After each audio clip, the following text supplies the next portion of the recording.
छुथो मलरी तू मकान दा आही बिन घड़ी जो मेहमान अदाओ छो तो मलरी तू मकान दा छो तो मलरी ओ तू मकान दा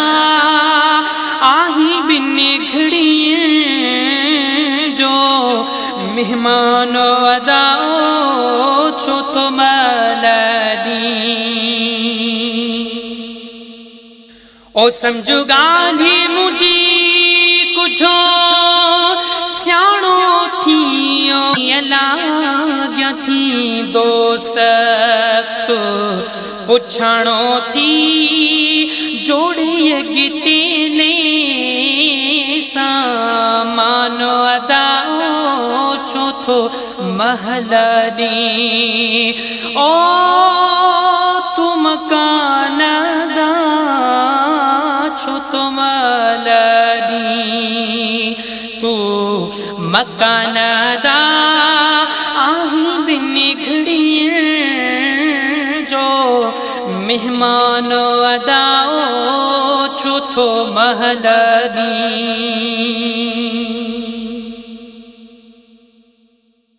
ओ सब संगती साथी वीद छने वीद मिट्टीअ में तो की यार गदे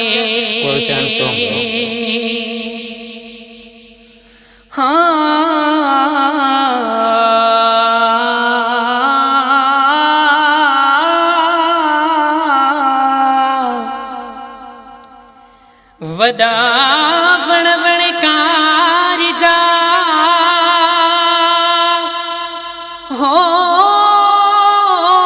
जितना गजुजन नीला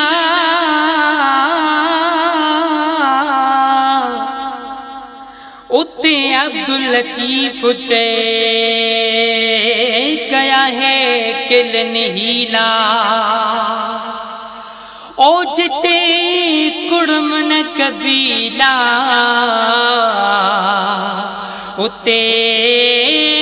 रहबर रस जुराह में सब संगती साथी वीद छदियो ओ वीद मिट्टीअ में तो खे यार गदे वरी को बिन ईंदुई वरी को बिन ईंदुई तुझे तदे वरी को बिन ईंदुई तुझे तदे थींदे ॾाढो ते परेशान अदाओ छो थो महलरी ओ तू मकान दा छो तो मलरी हाँ कदे सोचो थी त तू छा आहियो हिक मिट्टीअ जे बुत में हवा आही कदे सोचो थी त तू छा आहियो हिक मिट्टीअ जे बुत में हवा आही तू आखिर यार फनाही तू आखिर यार फनाही थींदे ॾाढो ते परेशान अदाओ छो थो महलरी ओ तू मकान दा छो थो महलरी तू मकान अदा आही बिन घड़ी जो मेहमान अदाओ छो थो महलरी सालिह शाह जवेदो करन गुरु विदे ख्वाब टुटियो सब चिके नाचू सालिह शाह जवेदो करन गुरु ओ विदे ख्वाब टुटियो